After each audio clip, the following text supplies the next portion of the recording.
Hello दोस्तों, स्वागत है आप सभी का आपके अपने यूट्यूब चैनल ट्रिक विद एके पर। आज की हम इस वीडियो में आरआरबी ग्रुप डी 2025 का जो आपका एग्ज़ाम होना है, इसके लिए हम 5 मैथ के ऐसे मोस्ट इम्पॉर्टेंट क्वेश्चन को लाए हुए हैं। सो आपको हर शिफ्ट में देखने को मिलेंगे। आपके ग्रुप डी के एग्ज़ाम में अर्थमेटिक और एडवांस दोनों मैथ आती है, तो इस वीडियो में आपको दोनों प्रकार के क्वेश्चन देखने को मिलेंगे। तो चलिए दोस्तों, बिना किसी देरी के हम अपने वीडियो को करते हैं स्टार्ट। यदि आप चैनल पर नए हो तो सब्सक्राइब जरूर करिएगा।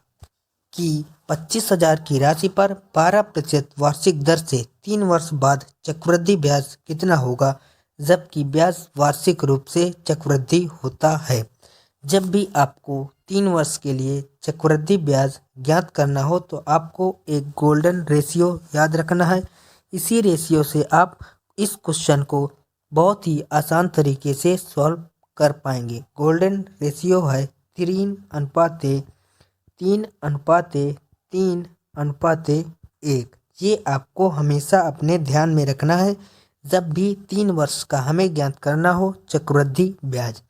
तो यहाँ पर जो प्रिंसिपल है वो है यहाँ पर 25,000 रुपये, और जो रेट ऑफ इंटरेस्ट है वो यहाँ पर है 12%। तो हम 25% का ज्ञात करेंगे 12%, जो कि आपका होता है यहाँ पर 3,000। तो हम लिखेंगे यहाँ पर 3,000, और इसके बाद हम 3,000 का निकालेंगे 12%। तो 3,000 का 12% होता है 360, तो हम लिखेंगे 360। इसके बाद हम 360 का निकालेंगे 12%। तो 360 का 12% होता है आपका 43.2। अब हम यहाँ पर 3 की गुणा 3,000 से, 3 की गुणा 360 से और 1 की गुणा 43.2 से करेंगे, और हम तीनों को ऐड कर लेंगे। तो हमारा जो कंपाउंड इंटरेस्ट है, जो चक्रवृद्धि ब्याज है, वह निकल कर आ जाएगा। तो यहाँ पर आ जाएगा 3×3=9,000। अब यहाँ पर आ जाएगा 300, 3×18 की 8, रिमाइंडर 1, 3×3=9 और 1 10। अब यहाँ पर आ जाएगा आपका 43.2। अब यदि हम इन तीनों को ऐड कर देंगे तो लास्ट में आपका दशमलव के बाद आएगा 2, जो कि आपका सिर्फ और सिर्फ ऑप्शन नंबर ए में है। तो यहाँ पर हमारा ऑप्शन नंबर ए ही बिल्कुल से करेक्ट आंसर हो जाएगा, क्योंकि यहाँ पर अंत में है सिर्फ और सिर्फ 2। तो यहाँ पर 10,123 इस क्वेश्चन का राइट आंसर हो जाएगा। आई होप कि आपको यह क्वेश्चन बहुत ही अच्छी प्रकार से समझ में आ गया होगा, और आपको 3 वर्ष का चक्रवृद्धि ब्याज जब भी ज्ञात करना हो तो आपको यह गोल्डन रेशियो याद रखना है 3:3:1। और इस क्वेश्चन के बाद हमारा जो नेक्स्ट क्वेश्चन है वह यह है कि यहाँ पर नेक्स्ट क्वेश्चन आपका अर्थमेटिक एडवांस मैथ से आता है। तो यहाँ पर क्वेश्चन है कि cot की पावर 4a प्लस का cot स्क्वायर a का मान हमें ज्ञात करना है। तो यहाँ पर चारों ऑप्शन जो है वो आपका कोसेक की फॉर्म में है। तो यहाँ पर हम सबसे पहले cot स्क्वायर a को कॉमन कर लेंगे। तो cot स्क्वायर जो आपका a है वो यहाँ पर आपका हो जाएगा कॉमन। तो यहाँ पर अंदर बचेगा आपका cot स्क्वायर a प्लस का बचेगा आपका 1। अब cot स्क्वायर प्लस का 1 का फॉर्मूला होता है कि cot स्क्वायर a प्लस का 1। तो यहाँ पर cot स्क्वायर a प्लस 1 हो जाएगा, क्योंकि यहाँ पर आपका बचा cot स्क्वायर a प्लस का 1। तो cot स्क्वायर a प्लस का 1 होता है आपका कोसेक स्क्वायर। तो यहाँ पर आ जाएगा आपका कोसेक स्क्वायर a। अब यहाँ पर cot स्क्वायर a बराबर होता है 1 minus cosec square a minus 1। तो यहाँ पर आपका आ जाएगा कोसेक स्क्वायर a माइनस का 1। अब हम इन दोनों की कर देंगे मल्टीप्लाई। तो कोसेक स्क्वायर a इंटू में कोसेक स्क्वायर a, तो यहाँ पर आ जाएगा कोसेक स्क्वायर की पावर 4। तो यहाँ पर आ जाएगा आपका कोसेक की पावर 4। अब यहाँ पर आ जाएगा कोसेक की पावर 4a माइनस में आ जाएगा आपका कोसेक स्क्वायर a, और यही हमारा राइट आंसर हो जाएगा, जो कि यहाँ पर हमारा ऑप्शन नंबर सी में है। तो हमारा यहाँ पर ऑप्शन नंबर सी जो होगा वह बिल्कुल से करेक्ट आंसर हो जाएगा। और इसके बाद हमारा नेक्स्ट क्वेश्चन है, और नेक्स्ट क्वेश्चन हमारा कि 320 मीटर लंबी एक रेलगाड़ी जो कि विपरीत दिशा में 9.4 किलोमीटर पर आवर की चाल से चल रहे एक व्यक्ति को 24 सेकंड में पार करती है। तो रेलगाड़ी की चाल हमें इस क्वेश्चन में ज्ञात करनी है कि रेलगाड़ी की चाल किलोमीटर पर आवर में कितनी होगी। तो आपको यह फार्मूला याद होगा कि चाल बराबर होता है आपका दूरी बटे में होता है आपका समय। तो यहाँ पर जो विपरीत दिशाओं में है यानी कि दोनों की चाल जो है वो ऐड होगी। तो यहाँ पर हम मान लेते हैं कि रेलगाड़ी की चाल है x किलोमीटर पर आवर और जो व्यक्ति की चाल है वो यहाँ पर है 9.4 किलोमीटर पर आवर। अब इसको हम मीटर पर सेकंड में बनाने के लिए इसमें गुणा कर देंगे 5/18 का। अब बराबर में लिखेंगे डिस्टेंस। तो डिस्टेंस यहाँ पर है आपकी 320 मीटर और जो टाइम है वो है 24 सेकंड। लेकिन यहाँ पर जो टाइम है वो हमें ज्ञात करना है किलोमीटर पर आवर में। हमें रेलगाड़ी की चाल यहाँ पर ज्ञात करनी है। तो सबसे पहले हम इसको यहाँ पर काट लेंगे 6 से। तो 6 त्रिक हो जाएगा 18 और 6 चौके हो जाएगा 24। 4 से काटेंगे तो 4 अठे हो जाएगा 32 और यहाँ पर 5 से काटेंगे तो 16 पंचे हो जाएगा 80 और 16 की गुणा 3 से हो जाएगी तो यहाँ पर आ जाएगा 48। तो यहाँ पर x प्लस में है 9.4 बराबर में आ जाएगा आपका 48। अब यहाँ पर 48 में से 9.4 को हम माइनस कर लेंगे तो यहाँ पर आपका आ जाएगा 38.6। तो यहाँ पर 38.6 है किलोमीटर पर आवर उस रेलगाड़ी की स्पीड हो जाएगी। तो इस क्वेश्चन का राइट आंसर हो जाएगा 38.6 किलोमीटर, ऑप्शन नंबर ए। और इसके बाद हमारा नेक्स्ट क्वेश्चन है कि निम्नलिखित में से m के किस मान के समीकरण के निकाय यानी कि ये दो समीकरण है और m का कोई हल नहीं होगा, हमें यह ज्ञात करना है।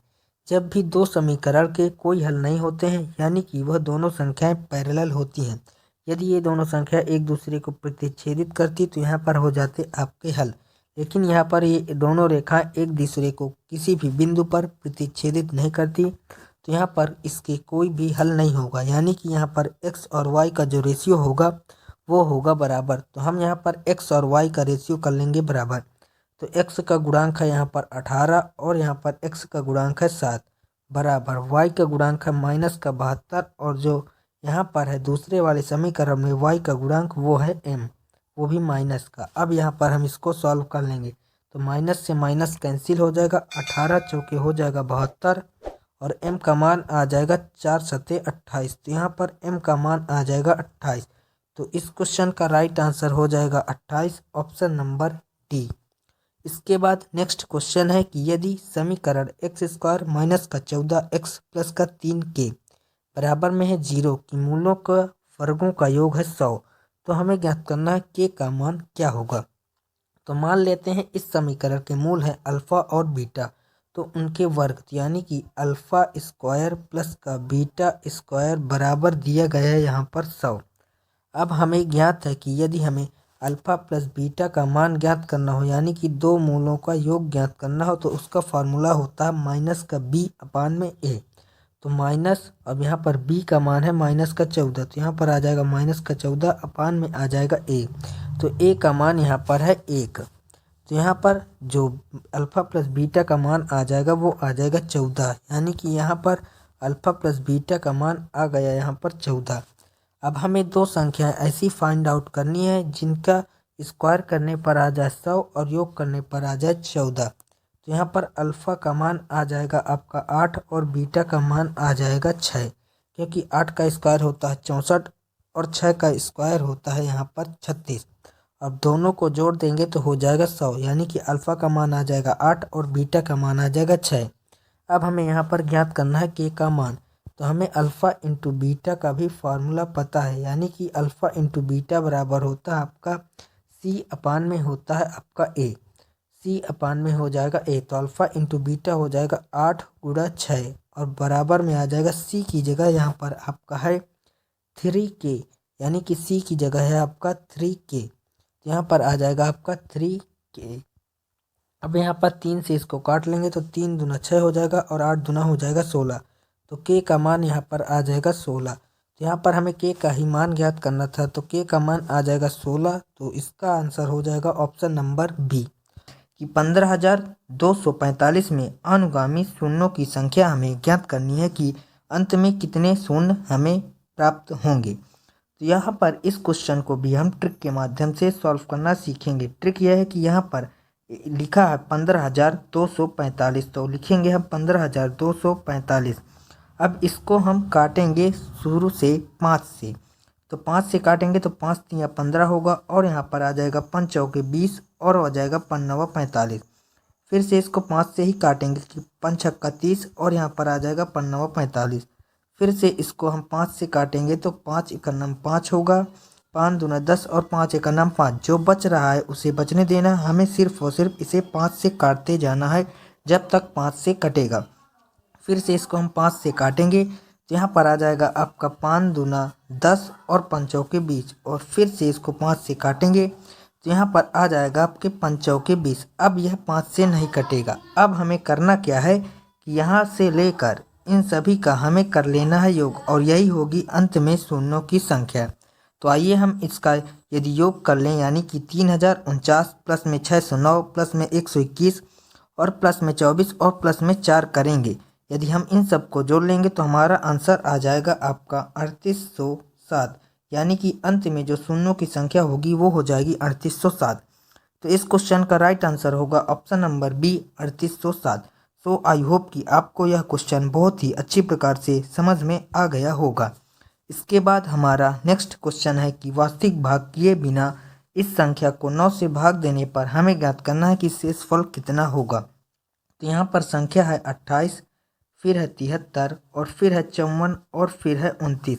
हमें ज्ञात करना है कि इसको 9 से भाग देंगे तो शेषफल कितना होगा। तो 9 से भाग देने का रूल यह है कि सभी अंकों का योग कर दें और उसको 9 से डिवाइड कर दें। तो यहाँ पर 9 है तो ये 9 कैंसिल हो जाएगा, 5 और 4 कैंसिल 9 होता है और यहाँ पर 7 और 2 यहाँ पर भी 9 होता है। इसके बाद 8 3 11 और 11 2 13। अब इसको 9 से डिवाइड करेंगे तो यहाँ पर आ जाएगा रिमाइंडर 4, यानी कि इस पूरी संख्या को यदि हम 9 से डिवाइड करेंगे तो हमारा रिमाइंडर आएगा 4। तो इस क्वेश्चन का राइट आंसर होगा ऑप्शन नंबर बी 4। इसके बाद नेक्स्ट क्वेश्चन है कि 15 व्यक्ति 7 दिनों में 35 बॉक्स भर सकते हैं, तो 5 दिनों में 65 बॉक्स भरने के लिए कितने व्यक्तियों की आवश्यकता होगी। तो यहाँ पर है 15 व्यक्ति तो हम लिखेंगे 15, 7 दिन है तो यहाँ पर लिखेंगे 7 और यहाँ पर है 35 बॉक्स। तो जो काम होता है, जो वर्क होता है उसको हम करते हैं बटे में, तो 15 गुणा 7 अपान में हो जाएगा 35। इसके बाद है यहाँ पर 5 दिन तो 5 की गुणा करेंगे और यहाँ पर है 65 बॉक्स तो हम वर्क को नीचे करते हैं, तो यहाँ पर 65 और इंटू में ज्ञात करना है कि कितने व्यक्तियों की आवश्यकता होती है। तो मान लेते हैं हम x व्यक्तियों की आवश्यकता होगी। अब इसको हम सॉल्व कर लेंगे तो 7 पन्ना हो जाएगा 35 और 5 तिया हो जाएगा 15। इसके बाद 5 से काटेंगे तो 13 पाँचे हो जाएगा 65 और 13 तिया हो जाएगा 39, यानी कि 39 व्यक्तियों की आवश्यकता होगी। तो इस क्वेश्चन का भी राइट आंसर होगा ऑप्शन नंबर डी 39।